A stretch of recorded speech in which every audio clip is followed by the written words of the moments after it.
Hello and welcome back to BushTech. And today what we're going to be talking about is something on my other channel that I've been on a few live streams and stuff like that. And one of the things that really surprised me is over in Australia, they are starting to censor everything to where you can't live stream. You don't have no live button, so you can't go live. They're knocking out your contacts and how to get on the internet and things like that. And one thing that I've always had a supply of is somewhat of what they call a stealth phone. It's something that they can't do that to, and it's untraceable. Well, depending how you go about it, it's untraceable. So one of the things you first want to look at. I have my regular phone that I use for. I got a regular carrier and everything for that. Plus, I do have burner phones, stealth phones. Some are not in use. And the thing is, with these, you want to age them. And what that means is you just don't want to, unless it's emergency, go out and buy a burner phone and then use it and toss it or whatever. That's an emergency type of thing because that's a fresh phone and everything. It's well traced and everything like that. So what you want to do is the first thing to get you don't want your name or your address or anything financial traced back to that phone. Now, I'm really going to have to be careful what I say and everything because a lot of people get banned from YouTube for talking about these things. One thing about getting these phones, there's certain ones that are better than others. I'm not going to go into detail which phones are good and which are not. If it seems like a good subject or something, then I may dive a little bit more into it. But the first thing is getting a phone.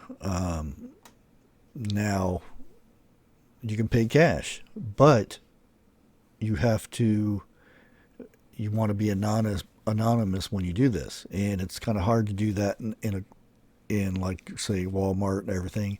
So everything has cameras. I mean, you can put a hat on, a hoodie. There's special glasses that you can buy from Amazon themselves and wear these glasses, and it messes up the camera so it can't pick up your face and things like that. But they're so good with facial recognition and everything. It's just not your face, your body movements and your height, what angle your shoulder is higher than your other shoulder, how you hold your arms and how you walk. Does your toes point in or out in a certain degree and everything? They are really good at this. And another thing, if they want to find you through their means, they're going to do it. This is just precaution to get past the local things and low grade government things. Once you be able to get the phone, the best place I can say is yard sales.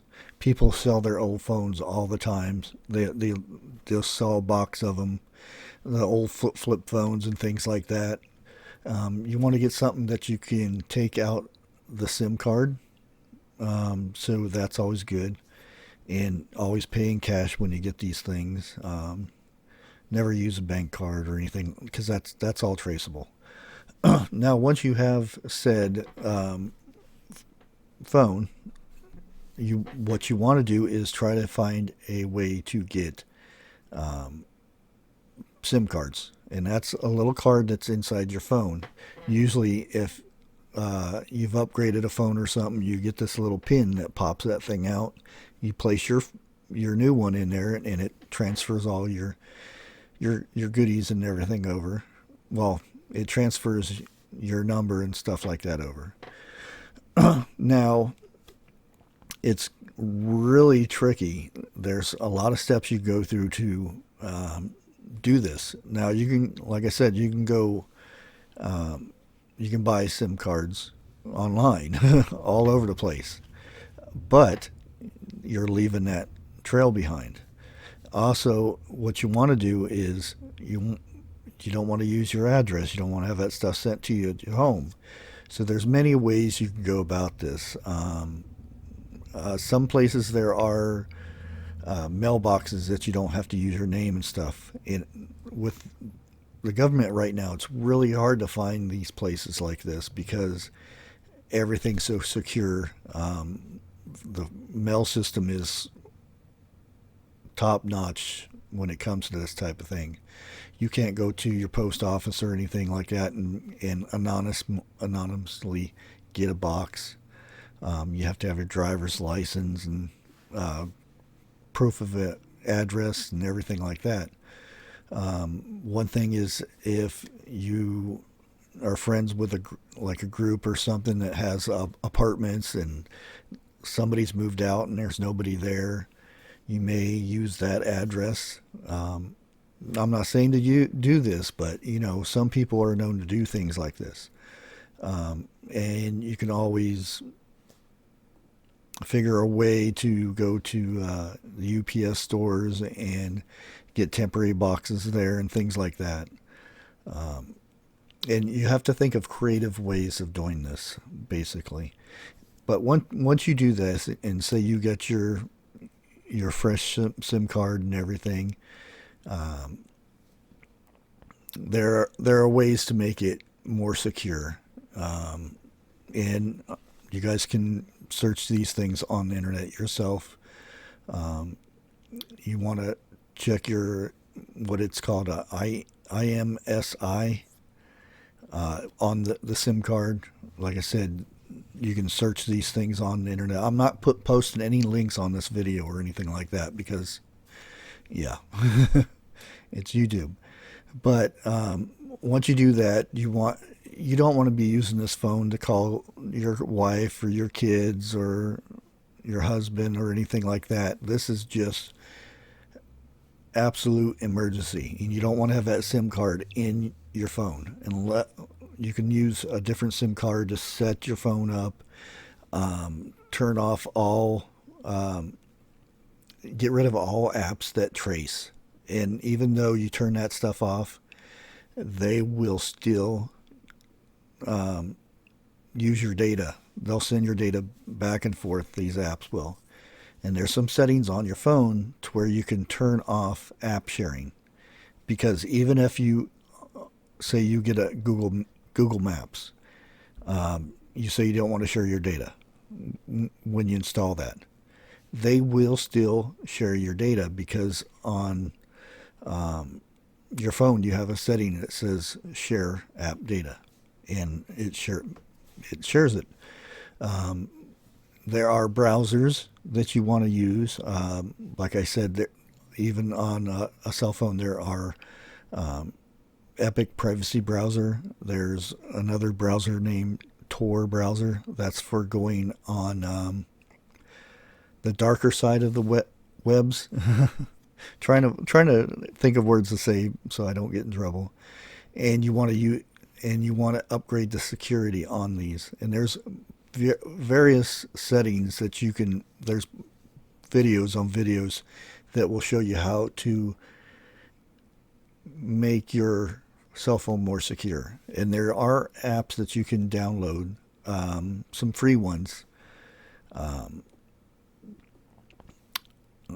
I'm trying not to say the words and everything, but there are some, I'll just say there's some free ones that you can get that will lock your phone up and tell you when data's leaving and receiving from that phone.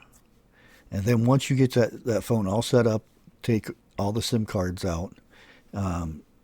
It's good to keep your cell phone in a secure bag. There are certain bags that you can get that makes that phone secure. And you want to have, and it's a good idea to have at least three of those SIM cards. And you want to have a protective case around the SIM cards too that go inside that bag also. But that is one of the ways to make a stealth phone. And what they call a burner phone, this stealth phone is a little bit more secure than a burner phone. A burner phone, you just go buy, throw it away. But like I said, there are many, many ways of doing this stuff. And one of the trickiest ways is doing it anonymously. I can't even say it. Anonymously. There we go. But like I said, everyone should have one as a backup, have the charger and everything all together, your SIM cards. That way, when it comes time, you can get rid of these ones that are traceable and everything, and use that in case you have to get on internet or make emergency calls and things like that. But that's all I'm going to talk about today, guys. I hope this makes it a little bit easier for folks out there that was asking questions about that, or anybody that comes across this video. Until next time, catch you later.